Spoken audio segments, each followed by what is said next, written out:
All right, we just watched the Happy Gilmore trailer. That's Van Lathan, Chris Ryan, Bill Simmons. Happy Gilmore 2. I guess this proves my theory. Why not? Yeah. Why not make sequels for every movie we liked? I'm willing to be disappointed. Bring them back. Happy seems a little somber. Maybe that's part of the plan. Yeah. It's like a somber Gilmore. It's interesting if semi-happy Gilmore. Maybe that should have been the title. Not so happy. That's actually kind of worse, kind of build some intrigue. But it seems like he's trying to get back the Happy of old, which is, getting your mojo back is always good for a sequel. The question that a movie like this always has to answer is why. And if it's fun, that's the question is answered. Why? Number one, money. Number two, no. The Netflix algorithm probably is pumping this out, being like, dude, everyone searches for Happy Gilmore. Just do the sequel. Did you notice that he seems to have reunited the PGA and Liv? Because Bryson and Rory are both in there. Maybe that's part of the context. Yeah. Bring golf back Happy together. Gilmore brings golf back together. I think there's going to be a ton of cameos, like a ton. And I just think it's going to be a fun hang. I'm into it. The only thing that bothers me about movies like that, though, what? Like the legacy sequel of today. Yeah. The legacy sequel of yesterday would be like, let's see if we can make an interesting story featuring these same characters that people already love. The only thing that bothers me about the legacy sequel of today is like, is this like a 2-hour commercial with all of these people just popped in and not like a real try at a story? Which, look, all of those in Adam Sandler's golden era, those are all legitimately funny stories. Yeah. What if hockey player plays golf? What if angry dude Billy Madison has to go finish school and all of that stuff? Those are actual funny premises. And if this movie skates on that, then it'll probably annoy me a little bit. Yeah, it's kind of interesting to see him try to like tweak his image a little bit. Like you would think that if you were going to make Happy Gilmore 2, you would just be like immediately coming out and playing the hits. And instead it's kind of a little bit more like maybe half of this movie is going to have to be finding his mojo. Well, we've talked about this with Cobra Kai when the TV series came out, like, 5 years ago at this point. I would always rather they picked up where we left off with the characters all these years later versus the remake. Yeah, I've never understood the remake. There was this whole stretch in the 2000s when they just started remaking sports movies we loved, and they did like Rollerball. Sandler did The Longest Yard remake. And it's like, we don't need a Longest Yard remake. The Longest Yard's still really good. Now, that movie did awesome and made a shitload of money, and that's why they do it. But we'd had the Bad News Bears remake. They did Billy them all. Bob. They did them all. They literally just did it everywhere. Yeah. So I personally, for sequels like this, like if we're going to do a Heat sequel or a prequel, I want some of the characters in it. I don't want to be like, we're reinventing it. And now it's, instead of De Niro's Neil McCauley, it's this. Sure. I like this model more. I like the idea though that like you could probably draw a line from Happy Gilmore to a lot of like the more rowdy behavior that happens at like Waste Management, or like guys yelling get in the hole, or guys yelling like Baba Booey when dudes are trying to hit drives. Right. And then like having him be older and be like, I don't maybe want that. I don't know. I don't know how serious this movie is really going to take golf, but it was interesting to see that. I think it's a lot of cameos, and I think it's just going to be a fun hang. Seeing Shooter, seeing Ben Stiller back, all of it will work as long as it's funny.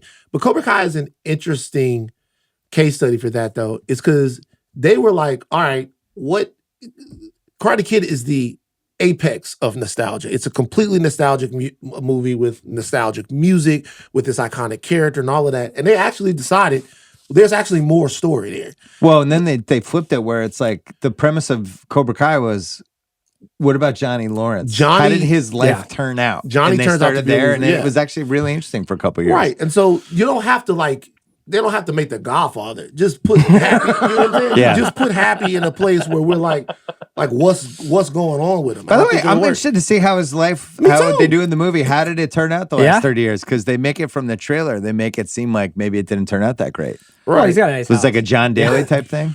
Well, yeah, he's got the John Daly situation in there, but obviously he was able to, I guess, win the Masters or whatever that bust of him is celebrating the PGA or whatever. So he had some real success. He had some real success, yeah. But like, look, there's not a I think character. there was a Tiger Woods fall at some point. That would be funny.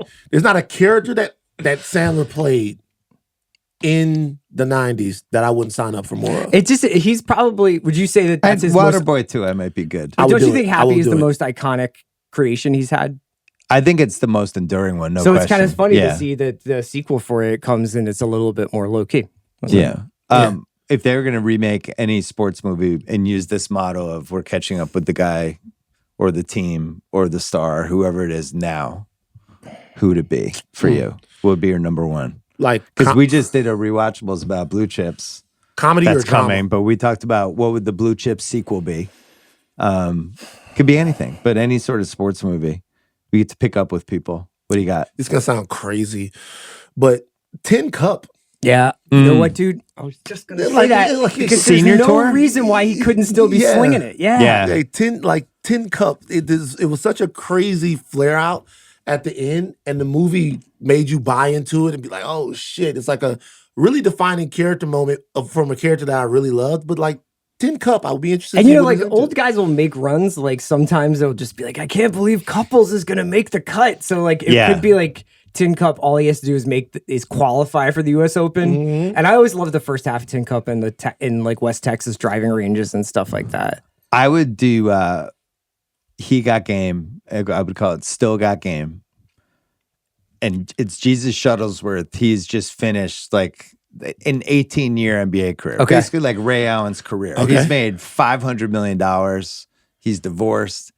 He's had maybe some sex stuff where he's a whiff disgrace, but not totally. Okay, but he's down. He's in a down period. He's back up, but he's got this awesome son who's like a rich kid who's got like the biases against him. Like you tap in a little bit into the Bronny James stuff and like, oh, the only reason you're getting this shine is because you're so-and-so's son, but maybe they have like a fractured relationship and Spike has to do it. Yeah. But if you were like, Spike Lee's making Still Got Game, Ray Allen is the dad, Jesus Shuttlesworth is now like, he's a TNT. He's like, he's not even good enough to be on the Thursday show, but he's like doing some games. And he's constantly mocking the new generation. And it's this, he maybe has a player podcast, but like that, like there's something there for that. But let me tell you something. You know what the interesting part about that is? The kid is being coddled so much that it's bad for him. That Jesus calls Jake to like. Oh, we got the Denzel card. We gotta forgot about that. get Jake's one alive. scene Yeah, of like Jake. that. Yeah, Jake Not one scene. Jake's there. Yeah. Maybe Jake's living down the street. Yeah, They've that Jesus, reconciled. like they're still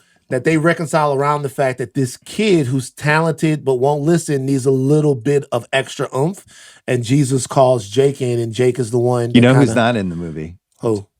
Adam Sandler. Jesus' mom, because Jake killed her in the kitchen.